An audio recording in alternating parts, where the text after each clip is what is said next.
In the winter of 1847, a muleteer named Elias Cord began scratching faint marks into copper coins, not as currency, but as a physical map no authority could read or confiscate. Over 11 years, those 37 coins guided more than 400 people through Tennessee mountain passes along a route that existed nowhere in writing. When a federal marshal seized Cord's mule pack in 1853, he found the coins, counted them, logged them as worthless Tennessee copper, and handed them back. The coins vanished after Cord's death in 1858, resurfacing inside a split leather saddlebag found in a Knoxville estate auction in 1931. A retired school teacher bought the bag for 30 cents, and it sat in her attic for 41 years before her grandson noticed the scratches were not random. 37 copper coins hit the kitchen table at 11:14 on a Tuesday night in April 1972, and Thomas Dutton's life divided itself cleanly into before and after. He had found them an hour earlier in his grandmother's attic, loose in the bottom of a rotting saddlebag that smelled like mineral oil and 80 years of Tennessee humidity. He had carried them downstairs in his cupped hands, the way you carry something you don't yet understand but already know matters. He spread them across a white dish towel under the lamp. He picked up the first one. He turned it toward the light, and he saw the scratches. Not damage, not wear. Scratches. Deliberate, precise, controlled, made with something narrow, something patient, something that knew exactly what it was doing. He picked up a second coin. The same. A third. By the time he had gone through all 37, his hands were not entirely steady, and he had been a land surveyor for Knox County for 19 years. And he knew the difference between random marks and intentional ones, the way a musician knows the difference between noise and a note. He did not sleep that night. His grandmother, Margaret Eloise Dutton, had bought the saddlebag at an estate auction on Vine Street in Knoxville in the summer of 1931 for 30 cents. She was 63 years old and had taught school for 37 years, and had developed over those decades a quiet instinct for objects that held more than they showed. The bag was stitched from 2 different hides, one side noticeably darker, almost black at the seams, and it had been repaired at least 4 times with thread that did not match the original. The brass clasp was original hardware, mid-19th century, the kind used on military-grade pack equipment before the Civil War. Margaret kept it on an attic shelf for 41 years, without opening it. She told her daughter once that she was saving it for a reason she hadn't figured out yet. Her daughter thought she was being eccentric. She was not being eccentric. She was being precise. When Thomas finally undid the brass clasp in April 1972, 4 months after Margaret's death at the age of 103, the interior of the bag held nothing except those 37 coins and a faint impression in the leather bottom where they had rested, undisturbed, since some time before the Civil War. The impression was the shape of a loose pile, not arranged, not sorted, simply dropped in one by hands that had handled them many times before and expected to handle them many times again. Those hands had belonged to a man named Elias Cord, and in the entire archive of Knox County, Tennessee, Elias Cord existed in exactly 2 documents. Thomas found the first document at the Knox County Library on a Wednesday morning 20 hours after the coins hit his kitchen table. The reference librarian, a woman named Doris Halcomb, brought him 3 books on Tennessee frontier history and a folder of photocopied documents from the state archives. Near the bottom of the folder was a probate inventory filed in Granger County in November 1858. The recorded estate of one Elias Cord, described as a muleteer and pack trail operator, deceased November 14th, 1858. The inventory listed his possessions in full: 2 mules, 1 aging mare, a set of iron pack frames, assorted leather rigging in poor condition, a wool blanket, a tin cup, a skinning knife, and 1 leather saddlebag, double-stitched, repaired, containing 37 copper coins of Tennessee mintage and no declared value. Total assessed estate, $11.40. That was Elias Cord's entire material legacy. $11.40 and 37 coins that nobody in 1858 thought were worth counting carefully. Thomas drove home and spread the coins across his kitchen table again. He worked through the afternoon and into the evening, copying each scratch pattern onto paper with a drafting pencil. He owned 12 of them, the kind with leads fine enough to mark a property boundary on a 1 to 2,000 scale map. By 9 o'clock, he had 37 individual diagrams pinned to a corkboard in his study. He tried sorting them by the number of scratches. He tried grouping them by the direction of the deepest line. He tried arranging them in a sequence based on the depth of the marks, working on the assumption that deeper meant older, that Cord had pressed harder in the early years when the system was new and uncertain. Nothing resolved. He went to bed at midnight. He was back at the table at 5 the next morning. The breakthrough came on the 12th day, almost by accident, at 7:40 in the evening, under a lamp in his kitchen with a magnifying glass and a cup of cold coffee.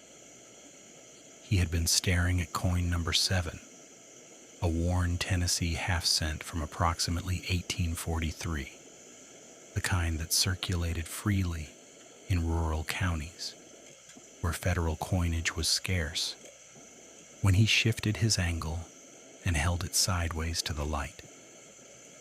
And he saw the notch. It was barely 2 millimeters wide, filed into the rim with something fine, a jeweler's file or a thin whetstone or the edge of a good blade held at a careful angle. It sat at a precise point on the circumference, not randomly placed but positioned with intention. He checked the next coin. Another notch. Different position on the rim. Same deliberate filing. He went through all 37 coins in 90 minutes and found that 31 of them carried rim notches. The remaining 6 had smooth, unmodified edges. He sat very still for approximately 3 minutes. Then he understood that he had been reading the map wrong for 12 days. The face scratches were not the map, they were the index. The rim notches were the coordinates. He worked out the logic over the following 3 days, sleeping 4 hours a night and eating whatever required no preparation. The notch position on each coin corresponded to a compass bearing, the rim divided into 8 equal segments matching the 8 primary compass points: north, northeast, east, southeast, south, southwest, west, northwest. Each coin with a rim notch represented a single waypoint on a journey. Placed face down on any flat surface, the notch indicated the direction of travel for that leg. The scratch pattern on the face encoded the terrain condition, the number of lines indicating approximate distance, the curve of the lines indicating the difficulty of the ground, the small circular pressure points marking locations where a traveler needed to stop and wait, or hide, or listen before proceeding. The 6 coins without rim notches were fixed landmarks, known points, places Elias Cord expected his travelers to recognize when they reached them: a river bend, a distinctive rock formation, a particular tree, encoded in scratches that functioned as descriptions rather than directions. Thomas pulled a detailed topographic map of eastern Tennessee from his surveying cabinet. Army Corps of Engineers, 1 to 50,000 scale, elevation lines close enough to show individual ridge lines, and pinned it to the wall beside his corkboard. He began plotting the sequence. The route that emerged ran from a point near the market town of Rogersville in Hawkins County, north along the Clinch Mountain corridor, through terrain so steep that the elevation lines on his map crowded together like the teeth of a comb, then across the Powell River Valley through Claiborne County, then northeast along a series of high ridge trails toward the Kentucky state line. It avoided every major road. It avoided every recorded river crossing. It used 3 specific gaps in the Clinch Mountain range that appeared on his topographic map as passable, but that he could find no record of anyone using as a travel route in any document he could locate. The complete route measured 94 miles. It passed entirely through terrain that had no road of any kind. Not in 1847, not in 1858, not in 1972. Thomas Dutton was not a historian. He was a man who read marks on surfaces for a living, and he had just read 37 copper coins as a 94-mile navigation system built by a muleteer who died in 1858 with an estate worth $11. He knew enough Tennessee history to understand the context without needing a professor to explain it. The late 1840s and 1850s were the peak operational years of the Underground Railroad through the Upper South. Tennessee shared a land border with the Free State of Kentucky. The Clinch Mountain corridor, remote, unmapped, punishing in winter, nearly invisible to federal authority, was exactly the kind of terrain a man who knew it in his bones would use to move people who could not afford to be seen. He wrote a letter to the Tennessee State Library and Archives in Nashville on a Friday afternoon in October 1972. He included photocopies of all 37 coins and his decoded route overlay on the topographic map. He described his methodology in precise surveying language, careful to state what he could prove and what he was inferring. He asked whether anyone at the archives could verify or contextualize what he had found. He sealed the envelope, drove to the post office on Gay Street, and dropped it in the box at 4:47 in the afternoon. Then he went home and waited. The letter sat in a routing pile at the archives for 6 weeks.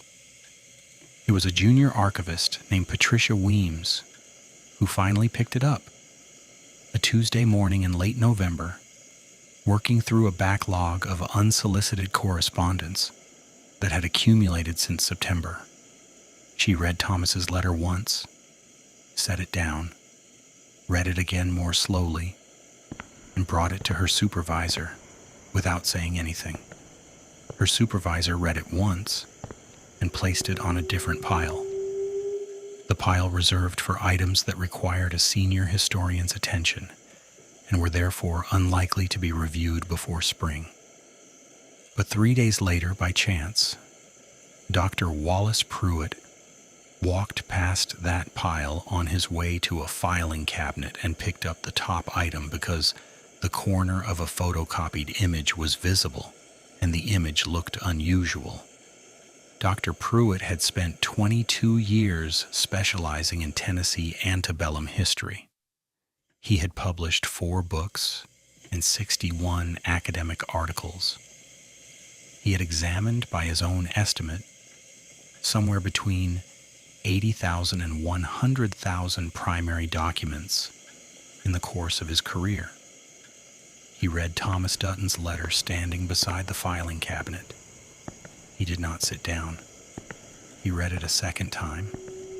Then he walked to his office, closed the door, opened his research files, and began pulling documents he had collected over 2 decades. Anomalies, loose ends, things that had never fit the established picture of how the Underground Railroad operated in Upper East Tennessee. He found 14 of them. He spread them across his desk in chronological order and read them in sequence for the first time. A Granger County Sheriff's report from 1853 describing the detention and release of one muleteer, Cord E., carrying pack goods and coin at a federal checkpoint. A Powell River ferry log from 1849 recording E. Cord, 2 mules, cargo unlisted crossing, at an unregistered point 3 miles upstream from the official landing. A Claiborne County landowner's deposition from 1855 complaining that an unnamed muleteer had crossed his property at irregular hours without permission on no fewer than 9 occasions. Every document placed Elias Cord on or near the route Thomas Dutton had decoded from 37 copper coins. And every document showed the same thing, the same detail that Dr. Pruitt now understood.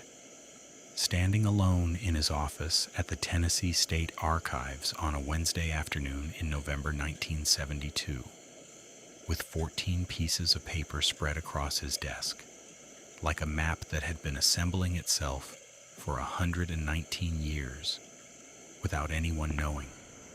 Every authority who had ever stopped Elias Cord had searched him. Every one of them had found the coins. Every one of them had counted the coins, noted them as worthless Tennessee copper, and handed them back. The map had passed through the hands of federal law enforcement at least 7 times between 1849 and 1853. 7 times, and nobody had seen it. But there was something else in the 14th document, something that hadn't been in the other 13, something that Dr. Pruitt had noticed immediately, but had not yet allowed himself to fully process. A name that appeared in the margin of the Claiborne County deposition in handwriting, different from the rest of the document, added later by a different hand in ink that had faded to almost nothing. A name that should not have been in that document at all. A name that belonged to someone who, according to every official record in the state of Tennessee, had been dead for 6 years when the deposition was filed. Dr. Wallace Pruitt drove to Knoxville on a Thursday morning in December 1972 with 14 documents in a canvas folder and a problem he could not yet name. He had spent 3 days at his desk in Nashville going through the documents in chronological order, and what troubled him was not any single piece of evidence, but the shape of the whole. The way every record involving Elias Cord ended the same way: detained, searched, released, coins counted, coins returned. It had happened at least 7 times between 1849 and 1853, and every time the result was identical. That kind of consistency was not luck. It was design. And designs, in Pruitt's experience, did not come from one person working alone. Thomas Dutton met him at the door, still holding a drafting pencil. He had been working since 5 that morning. He led Pruitt into the study without preamble, pointed at the corkboard and said, "There are 2 people in this map." He had found them 3 days earlier at 2 in the morning, When exhaustion had lowered his resistance to the obvious, 8 of the 37 coins carried what he now called double encoded information: a rim notch pointing in one direction and a scratch pattern encoding movement in the opposite direction. 2 sets of instructions layered onto a single copper token, one for a traveler moving north toward Kentucky, one for a traveler moving south back toward Tennessee. Cord brought people out, Thomas said, pointing to the coins in sequence. Someone else moved south on the same path, carrying information back: road conditions, patrol schedules, which farms had turned hostile. They passed each other on the ridge in the dark and exchanged coins and kept moving. Pruitt opened his folder and placed a document on the desk. It was the Claiborne County landowner's deposition from 1855. The complaint about an unnamed muleteer crossing private property at irregular hours. Thomas had seen it before, in the copies Pruitt had sent him in November. But Pruitt had circled something in pencil that Thomas had not previously noticed. In the margin of the deposition, in handwriting different from the rest of the document, added later by a different hand, in ink faded to the color of old grass, was a single name. Thomas read it. Then he read it again. "Who is Patience Cord?" he said. Pruitt had asked himself the same question for 72 hours before driving to Knoxville, and the answer he had found was the answer that had made him lock the document in his drawer and drive home without speaking to anyone. According to the official record of Granger County, Tennessee, Patience Cord, listed in the 1847 County Register as the wife of Elias Cord, free-colored, age 26, had died on March 3rd, 1847. Fever, no estate, no children in the county record. 3 administrative entries across 11 years, and then a flat line. The Claiborne County deposition had been filed 6 years after her death. Thomas looked up from the document. Neither man spoke for a moment. "Someone used her name," Thomas said. It was not a question. It was the first hypothesis, the careful one, the one that preserved the existing record and required the least disruption to established fact. Pruitt shook his head slowly. "I thought that too." For about 4 hours. He placed a second document on the desk, a Hawkins County tax assessment from 1849, listing Elias Cord's mule team at a valuation of $44. The county average for a 2-mule working team that year was $21. No other entry in the ledger came within $8 of $44. Pruitt placed a third document beside it, a page from the private diary of Asa Whitfield, the Powell River ferry operator, found in a cardboard box in a Claiborne County storage room in a collection that had not been opened since 1961. The entry for September 14th, 1851. Cord again, upstream crossing, 2 mules and 44-pound pack. No cargo listed, left before light. Whitfield had written it down. He had written it in his private diary and told no one. A man who ferried strangers across a river in the dark before dawn and recorded the weight of their cargo with the careful neutrality of someone who had decided, deliberately and permanently, that what he saw on that river was not his business to report. 44 pounds. The weight of a small adult person carried in a pack frame built to look like commercial goods. Thomas sat very still. Then he said, "What is 44? Consider a night in January 1851 on the eastern face of Clinch Mountain, Tennessee, at an elevation of 2,800 feet. The temperature is 11 degrees. There is no moon.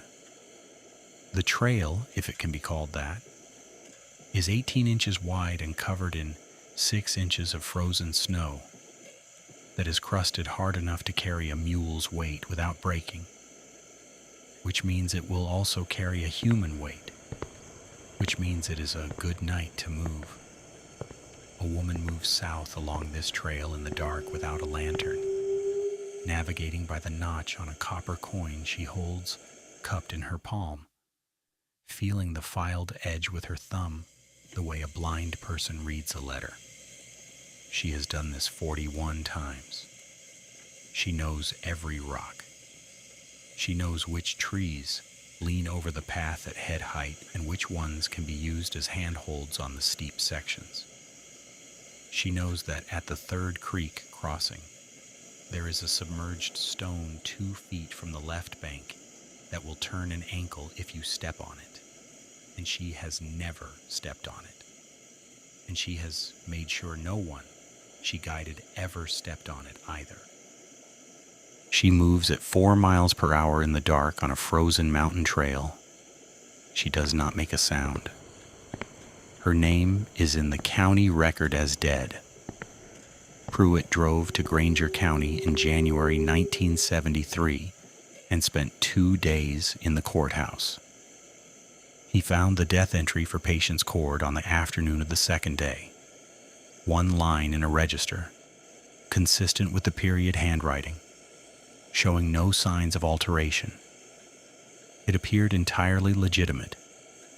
It appeared to record an actual death. But beside the entry, in pencil so faint it was nearly invisible, was a number written in the margin. 44. He photographed the page. Then he returned to Nashville and pulled every Granger County document the archives held from 1847 to 1860. He was looking for the number 44 in connection with any person named Cord or any muleteer in the Hawkins-Granger-Claiborne corridor. He found it in the tax assessment and in Whitfield's diary. And then, on a Tuesday morning in February 1973, he found it a third time. In a letter folded inside the back cover of a Bible donated to the Knoxville Public Library in 1934, uncatalogued, unread for 38 years. He read it standing in the rare documents room.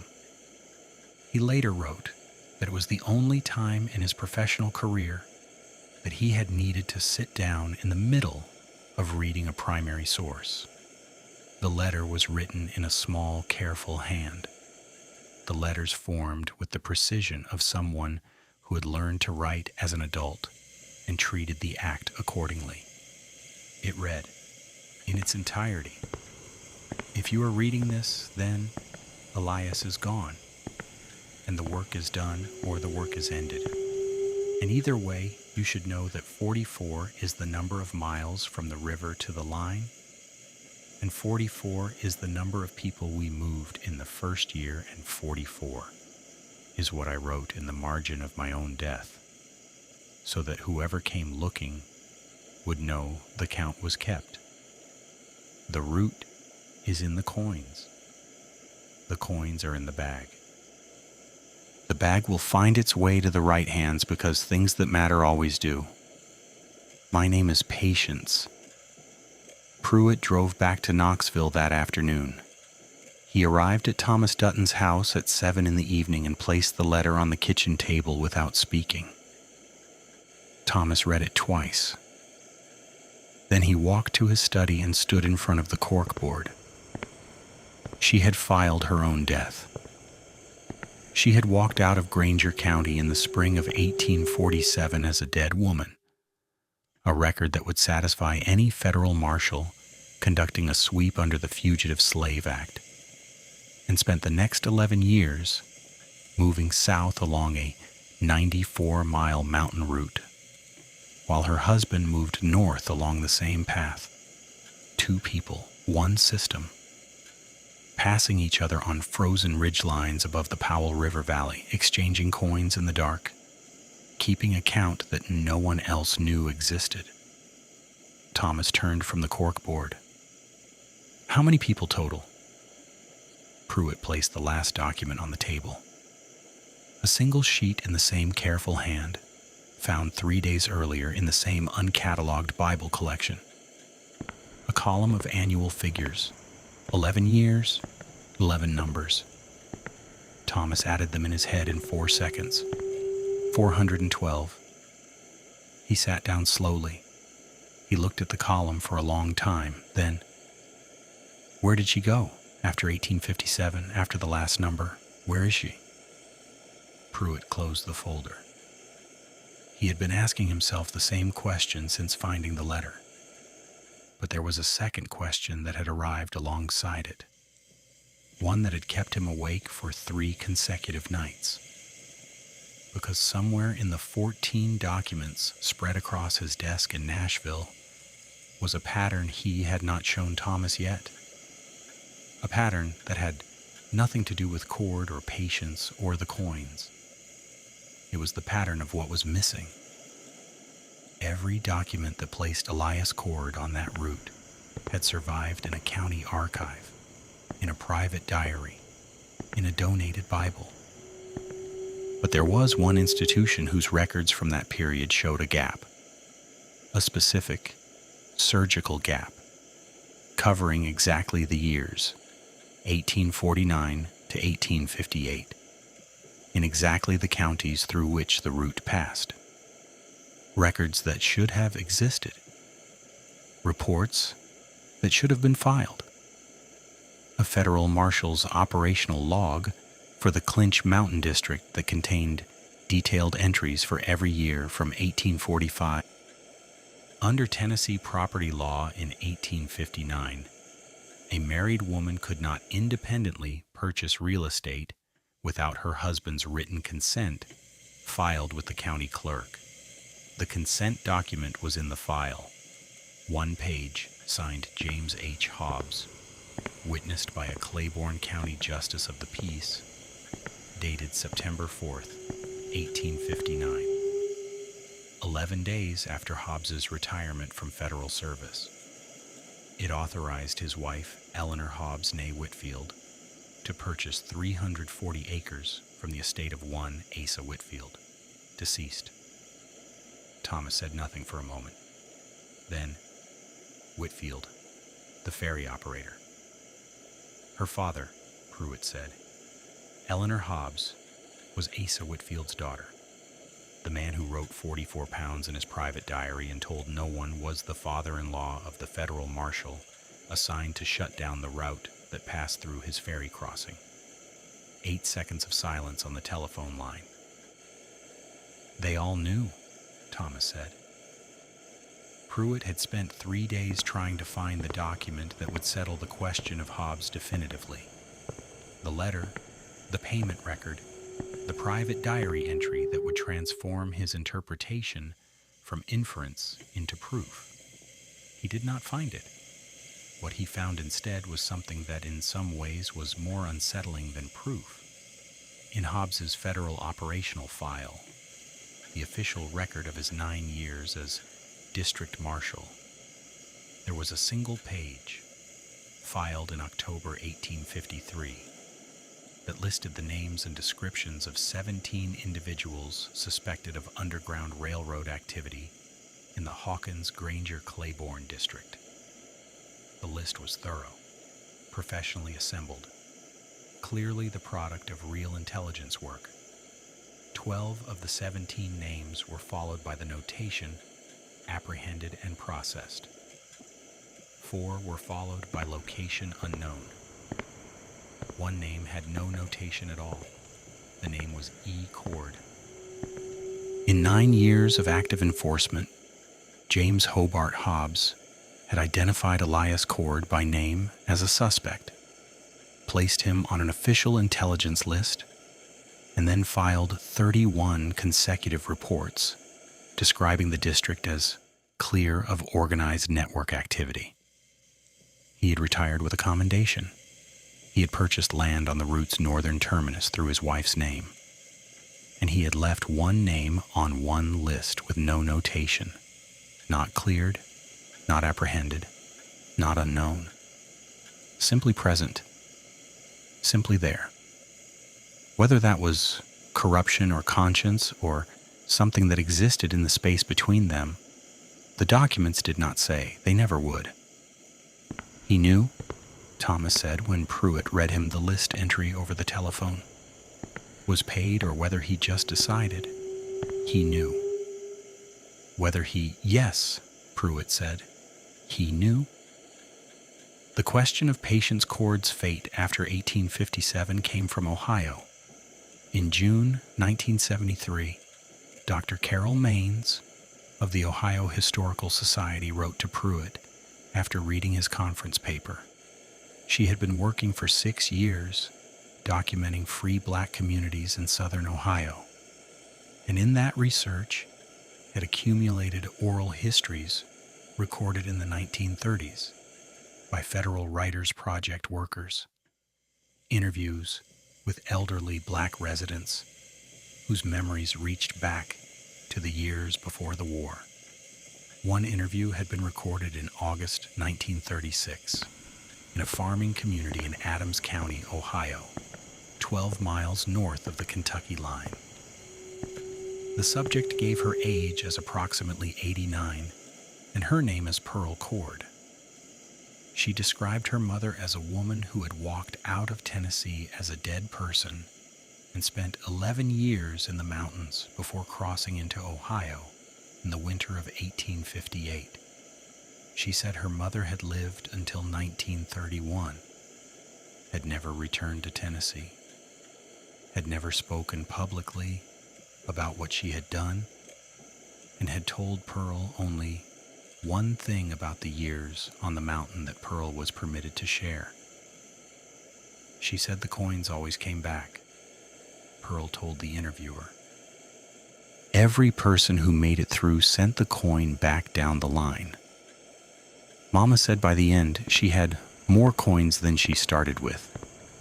People she'd never met were adding to the count. Pruitt read that passage to Thomas over the telephone on a Tuesday evening in June 1973. How many coins did Cord start with? Thomas said. The letter says the root is in the coins. It doesn't say how many. 37, Thomas said. That's how many were in the bag. But the route has 44 waypoints. I've had 7 gaps since the beginning. 7 positions I couldn't fill. A silence. She kept 7, Pruitt said. She crossed into Ohio in 1858, and she kept 7 coins. The last 7 waypoints on the northern end, the section closest to the line, the section she ran most often. She kept them as what? As a record? As the 7 miles of mountain she carried in her pocket for the rest of her life. Pruitt found Pearl Cord's grandchildren in September 1973.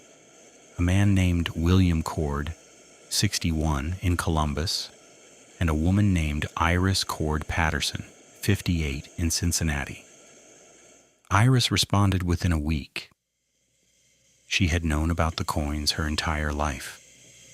Pearl had told her grandchildren about the saddlebag and the route and the mountain. And Iris had grown up understanding that somewhere in Tennessee, there was a map her great-grandmother had built and her great-grandfather had carried. She had assumed the bag was lost. She drove to Knoxville in November 1973 with her husband and her youngest daughter. Thomas met them at the door and led them into the study. The 37 coins lay on the white dish towel under the lamp, arranged in the decoded sequence. Iris stood in the doorway for a moment before walking to the desk. She looked at the coins without touching them. Then she picked up the first one, the coin encoding the starting point near Rogersville, and held it in her palm. She found the rim notch with her thumb. She showed my grandmother how to read them, Iris said. Pearl never had the coins, but she knew the system. Patience taught it to her before she crossed. She said the system had to survive the coins, that if the coins were lost, the knowledge had to exist somewhere in a person's hands. She set the coin back in its place. Then she reached into the pocket of her coat and placed 7 copper coins on the desk beside the dish towel. Nobody spoke. The 44 coins lay complete on the white dish towel for the first time since November 1858, since the night Elias Cord died in Granger County, with an estate worth $11 and a saddlebag his wife had already prepared for whoever came looking. Thomas stood across the desk from Iris Cord Patterson and looked at the complete sequence and thought about the 7 gaps he had lived with for 18 months, the 7 waypoints at the northern end of the route, the final 7 miles before Kentucky, the section Patience had run so many times she carried it in her body long after the coins were gone. The route was complete. Now consider what it took to build it. In the fall of 1846, on a kitchen table in Granger County, Tennessee, a 19-year-old woman and her husband designed a navigation system from first principles. They had no model to follow. No abolitionist organization funded their work or knew their names. No conductor on the Underground Railroad gave them instructions. They had a mountain, a compass traded for at a Rogersville market, a cobbler's awl borrowed from a neighbor, and 4 months of walking the route together in every season and every weather condition before they moved a single person through it. They failed 11 times before the encoding system worked reliably. They modified the notation 3 times before it was simple enough to be read with cold hands in total darkness. They added the double encoding in the 2nd year, when Patience began running the southern leg independently and needed to leave information for Elias at waypoints he would reach hours after she had passed through. Every refinement came from failure. Every improvement came from a problem they had not anticipated and solved without asking anyone for help, because there was no one to ask. By the time they were finished, they had built something that defeated every search conducted against it for 9 consecutive years. A federal marshal identified Elias Cord by name as a suspect and filed 31 reports saying the district was clear. Cord was stopped and searched at least 7 times. The coins were counted and returned 7 times. The map passed through the hands of federal law enforcement and came back intact because the people examining it did not know what a map made of copper and patience and 11 failed attempts looked like. 412 people crossed into Kentucky on a route that appeared on no map, guided by a system that was never written down, operated by a woman the county record listed as dead, and a man whose entire estate was worth $11. Think about the mountain at night. The Clinch Mountain range in eastern Tennessee in January, elevation 2,800 feet, temperature 11 degrees, no moon.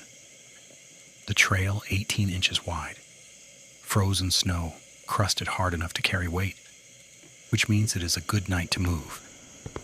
A woman moving south in total darkness, navigating by the notch on a copper coin held in her palm, feeling the filed edge with her thumb.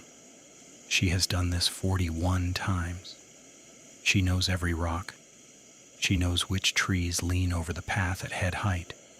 She knows the submerged stone at the 3rd creek crossing, 2 feet from the left bank, that will turn an ankle in the dark.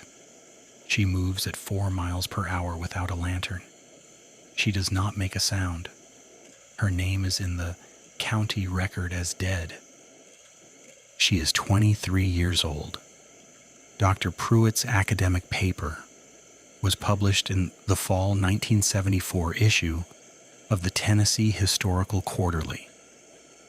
It was the first document in the history of the state of Tennessee to record the names of Elias and Patience Cord, 127 years after they began. The paper was cited in 14 subsequent academic studies. It was reviewed in 3 specialist journals. It was not covered by any major newspaper in Tennessee or nationally. It was not added to any school curriculum. In 1976, a proposal was submitted to the Tennessee State Historic Preservation Office to place a historical marker on the Clinch Mountain route, a standard cast iron sign, the kind that stands beside rural highways across the South, noting the birthplaces of congressmen and the campsites of generals. The proposal was reviewed in 1976, delayed, reviewed again in 1977, set aside in 1978 without explanation or record of the decision. Dr. Wallace Pruitt died in Nashville in 1997. His obituary in the Tennessean ran 94 words. It listed his academic titles and his university affiliation. It did not mention the Cord paper. Thomas Dutton died in Knoxville in 2003. He had kept the 44 coins in a wooden box on his desk for 30 years. Through his retirement, through the death of his wife, through the gradual conversion of his study from a working surveyor's office into a quiet room, where an old man sat in the evenings and occasionally took the coins out of the box and held them under the lamp. His daughter donated the box to the Tennessee State Archives the following year. The coins were accepted, cataloged, and placed in climate-controlled storage. Iris Cord Patterson taught high school history in Cincinnati for 29 years. In 2001, she self-published a 94-page booklet, The Woman Who Died in 1847, and distributed 200 copies through Black community organizations in Ohio and Tennessee. She sent 1 copy to the Tennessee State Historic Preservation Office with a handwritten note asking about the marker proposal. She received no response. She sent a second letter in 2005. No response. A third in 2009. The marker has never been placed. The 3 gaps in the Clinch Mountain range that Elias Cord identified in 1846 as passable terrain are still there. Still passable. Still unmarked. The route that moved 412 people through those mountains exists today as a line on a topographic map in a surveyor's study that is now someone else's house, and as 44 copper coins in a climate-controlled drawer in Nashville, and as the memory of a woman named Pearl who sat in a farmhouse in Adams County, Ohio, in August 1936, and told a Federal Writers Project interviewer that her mother had said the coins always came back. Every person who made it through sent the coin back down the line. By the end, she had more coins than she started with. Iris Cord Patterson died in Cincinnati on March 14, 2019. She was 104 years old. She was the last person alive who had been taught by someone who knew them that Elias and Patience Cord had existed. The marker has not been placed.